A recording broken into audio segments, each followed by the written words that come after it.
Bismillahirrahmanirrahim. Assalamualaikum warahmatullahi wabarakatuh. Selamat datang pada perkuliahan reklamasi dan pengerukan, yaitu pada perkuliahan topik khusus di semester ganjil ini.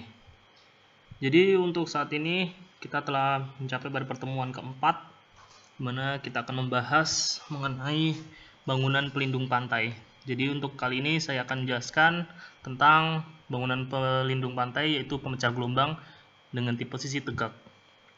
Jadi biasanya bangunan ini akan dibangun pada posisi yang memiliki keadaan di mana kedalamannya cukup dalam, yang maksudnya perairannya cukup dalam, sehingga nanti dia akan dibangun pada posisi ya, dasarannya harus dengan pada tanah yang keras, karena dia akan menopang dari bangunan tersebut. Jadi kalau breakwater tipe biasanya ditempatkan di kedalaman yang lebih dalam dan tanah dasarnya harus keras ya, seperti tadi yang saya jelaskan. Kemudian karena dinding breakwater tegak, yang tegak lurus, maka akan terjadi suatu gelombang diam atau klapotis, yaitu superposisi antara gelombang datang dan gelombang pantul. Jadi gelombang datangnya seandainya 1 meter, nanti dia akan menghantam dinding breakwater. Nah, nanti akan ada lagi pantulan hasil dari gelombang tersebut. Nanti itu disebut dengan gelombang klapotis atau superposisi antara gelombang datang dan gelombang pantul. Jadi bagaimana tinggi gelombang klapotis itu kira-kira adalah 2 kali gelombang datang. Hal-hal yang perlu diperhatikan agar gelombang tersebut dapat teredam oleh breakwater sehingga bangunannya akan berfungsi secara maksimal, maka ada beberapa persyaratan atau hal-hal yang perlu diperhatikan saat kita membangun pemecah gelombang ini. Jadi tinggi pemecah gelombangnya harus di atas muka air pasang tertinggi. Seperti kemarin saya jelaskan, yaitu HAWL, itu ada persyaratan tidak boleh kurang dari 1/3 sampai 1,5 kali tinggi gelombang datang. Jadi seandainya tinggi gelombangnya 1 meter, dikalikan saja 1/3 dan 1,5 gelombang datangnya. Jadi seandainya 1,5 berarti 1,5. Maka tinggi pemecah gelombangnya harus tingginya 1,5. Kemudian 1,5 itu pun di atas dari permukaan air pasang tertinggi ya. Kemudian kedalaman di bawah muka air terendah, dan juga ada yang lowest itu untuk air pasang tersurut atau air surut terendah pada suatu perairan, itu nanti akan didasarkan pada 1/4 sampai 1,5 kali atau lebih baik 2 kali tinggi gelombang datang. Jadi nanti ada kedalamannya untuk bangunannya ya. Jadi seandainya terendahnya itu kira-kira dia hanya 1 atau 15 cm di atas permukaan tanah atau dia permukaan dasarnya. Nah, itu nanti akan 1,15 untuk memendam atau untuk menanam dasar dari pemecah gelombangnya, sehingga dia kemungkinan akan memiliki kekuatan yang cukup untuk menahan gelombang datang tersebut. Kemudian lebar pemecah gelombang minimal 3/4 tingginya. Jadi tingginya seandainya dia 1 meter, maka dia harus 0,75 lebarnya. Itu untuk tinggi total ya, tinggi total dari pemecah gelombang. Untuk kedalaman maksimum perairan di antara 15 sampai 20 meter. Jadi ini cukup dalam sehingga nanti ketinggian pemecah gelombangnya bisa lebih tinggi daripada kedalaman tersebut.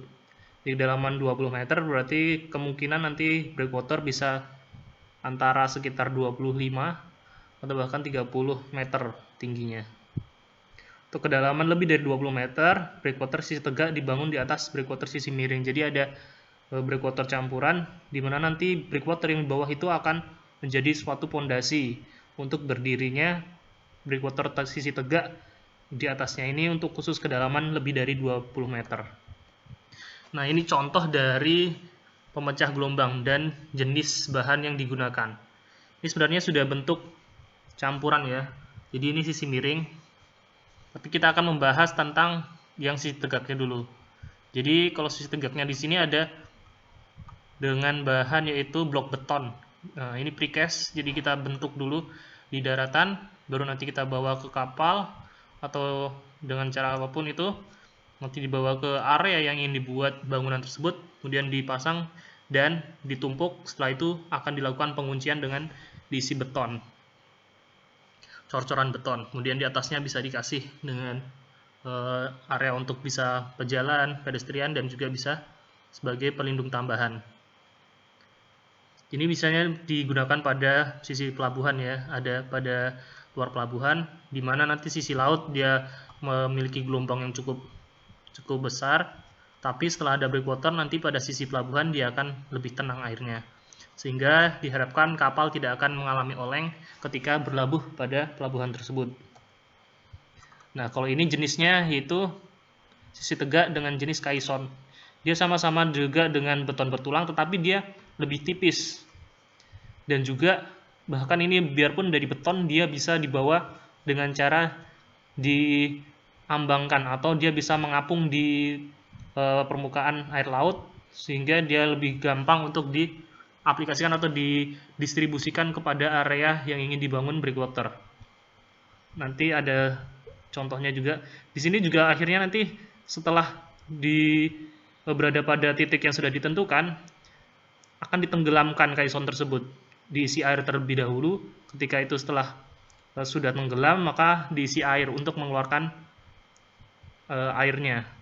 Tidak hanya mengeluarkan air, yaitu juga mengisi daerah yang telah kosong ini sudah kosong, sehingga dia bisa lebih berat dan bisa lebih bertahan untuk menerjang gelombangnya. Nah, seperti ini. Jadi ada cara. Ini adalah caisson yang dibentuk. Dia jadinya bentuknya lebih tipis.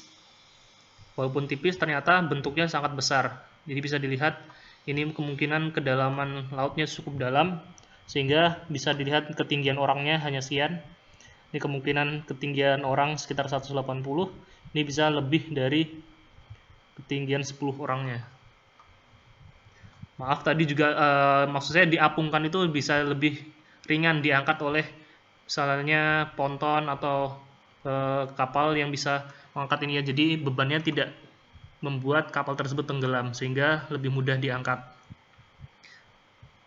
atau didistribusikan pada daerah yang ingin dibangun breakwater dengan caisson ini. Nah, ini cara dari pemasangan caisson pada lokasi yang telah ditentukan. Jadi caisson nanti ditarik oleh kapal, kemudian pada suatu titik yang telah ditentukan, koordinatnya sudah didapatkan, maka caisson itu akan dilepas dan diisi oleh air dulu, ditenggelamkan.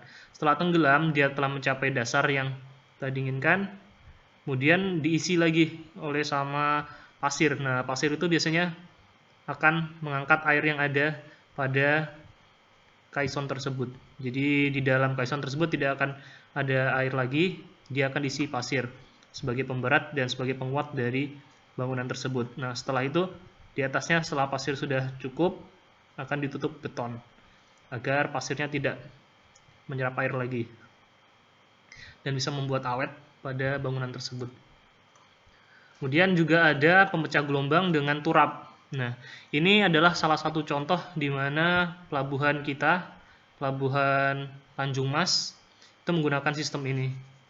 Di mana dia menggunakan sistem turap seperti tiang pancang, dia tancapkan pada kedalaman tertentu hingga ke daerah atau ke tanah keras. Kenapa dilakukan tersebut?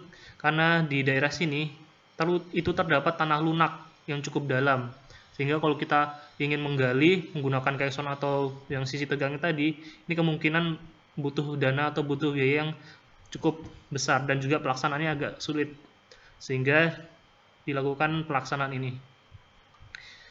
Ini tanah lunak biasanya lumpur-lumpur ya, jadi endapan-endapan yang dia bersifatnya lunak, tidak padat, itu akan mengakibatkan seandainya ada struktur, dia tidak mencapai pada titik tanah keras, maka dia gampang terguling. Itu akibat adanya gelombang juga, sehingga dia tidak bisa menahan gelombang, padahal dia bertujuan untuk meredam gelombang tersebut pada luar